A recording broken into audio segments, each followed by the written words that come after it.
శ్రీ ఉజ్జయిని మహంకాళి అమ్మవారి బోనాల ఉత్సవాల్లో భక్తులకు లోటుపాట్లు లేకుండా చర్యలు చేపట్టాలన్నారు హైదరాబాద్ ఇన్ఛార్జ్ మంత్రి పొన్నం ప్రభాకర్. మహంకాళి టెంపుల్ ఆషాఢ బోనాల జాతర ఏర్పాట్లపై హైదరాబాద్ ఇన్ఛార్జ్ మంత్రి పొన్నం ప్రభాకర్ పలు శాఖల ఆఫీసర్లతో సమీక్షా సమావేశం నిర్వహించారు. భక్తులకు సౌకర్యాలు, ట్రాఫిక్, వెహికల్ పార్కింగ్, వీఐపీల సందర్శన తదితర అంశాలపై మంత్రి సమీక్షించారు. ఇక ఈ సందర్భంగా మంత్రి పొన్నం మాట్లాడారు. మహంకాళి బోనాల ఉత్సవాల్లో ఆలయ పరిసరాల్లో భద్రతపై దృష్టి సారించాలన్నారు. పోయినసారి ఏమైనా పొరపాట్లు జరిగితే సమీక్షించుకొని భవిష్యత్తులో పొరపాట్లు జరగకుండా ప్రజలకు ఎటువంటి అసౌకర్యం కలగకుండా ఉండేటువంటి విధంగా మాట్లాడుకునేటువంటి సమావేశం ఇది.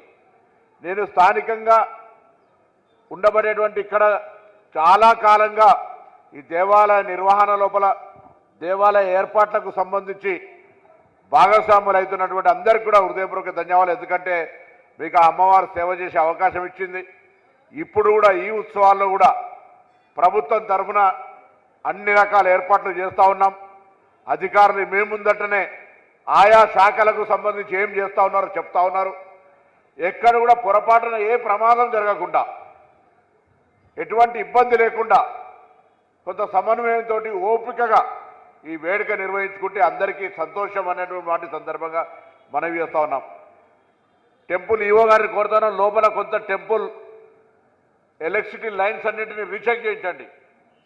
ఇంతకుముందు డీసీపీ గారు చెప్పినట్టుగా, ఎందుకంటే ఎలక్ట్రిసిటీ ఇస్ ఏ ఫాస్టెస్ట్ ఇమ్మీడియట్గా రియాక్ట్ అయ్యేటువంటి డేంజరస్ థింగ్. సో ఎక్కడ కూడా చిన్న లూజ్ అవసరమైతే కొత్త వైర్ కొనుక్కోండి. ఎండోమెంట్ కమిషనర్ గారు ఇక్కడే ఉన్నారు, వెంకట్రావు గారు, వారు కూడా ఒకసారి సూపర్వైజ్ చేయండి. ఫస్ట్ ప్రివెన్షన్ ఎలక్ట్రిసిటీ తరఫున ఎక్కడ కూడా ప్రమాదం ఏర్పడకుండా తీసుకోవాల్సిన చర్య. తర్వాత మన కొత్తగా ఈ టెంపుల్కి సంబంధించిన వాళ్ళు చెప్తా ఉంటే ఆ జాలి ఒకటి ఇబ్బంది ఉంది. కానీ రాతగా బాతగా మళ్ళీ పండుగ సెలబ్రేషన్ మీటింగ్ పెట్టినాం. దాని తర్వాత మళ్ళీ రివ్యూ లేదని తప్పు. పండుగ అయిపోయిన తర్వాత వెంటనే జాలి ఏర్పాటు రిపేర్కి సంబంధించిన వెంకట్రావు గారు ప్రత్యేకించి శ్రద్ధ తీసుకోవాలి. ఎందుకంటే కొంత తోపులాట ఇంకో సందర్భంలో జాలి కన్నా కూడా పక్కడబందిగా ఉండాలనేటువంటి మాట కొనగలుగుతుంది. పోలీసులు పూర్తిగా లీనమై సహకారం చేస్తారు. జిహెచ్ఎంసీ వాళ్ళు కూడా దీనికి సంబంధించినటువంటి పారిశుద్ధ కార్మికులతో మొదలైతే కమిషనర్ దాకా దీనికి సంబంధించిన లీనమవుతారు. మిగతా అన్ని డిపార్ట్మెంట్స్ రెవెన్యూ పరంగా, ఎండోమెంట్ పరంగా అందరూ కూడా ఇన్వాల్వ్ అయినప్పటికీ ప్రజల భాగస్వామ్యమే అన్నిటికంటే ముఖ్యం. కాబట్టి ఇక్కడికి వచ్చేటువంటి భక్తులు మెహమానీ నవాజీమే హైదరాబాద్ కభీ కమీ నహీ దిఖాయా. ఆతిథ్యం ఇవ్వడంలో హైదరాబాద్ నగర ప్రజలు ఎప్పుడు కూడా ఎవరికి తీసిపోరు.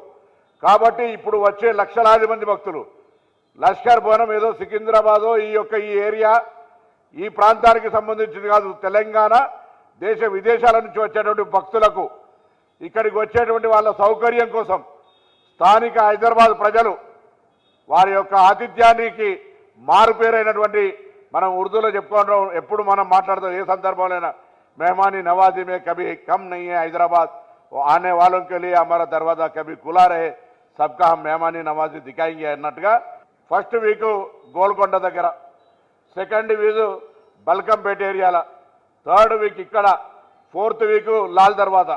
ఈ ప్రాంతాల వాటర్ సప్లైకి వీలైతే 2 times ఇచ్చైనా పబ్లిక్, ఎందుకంటే అతిథులు వస్తారు, గెస్టులు, ప్లస్ వాటర్ కన్జంప్షన్ ఎక్కువ ఉంటుంది. కాబట్టి డ్రింకింగ్ వాటర్ ఇష్యూ లేకుండా కూడా కొంత ప్రత్యేకమైనటువంటి ప్రణాళిక చేసుకోవాలి.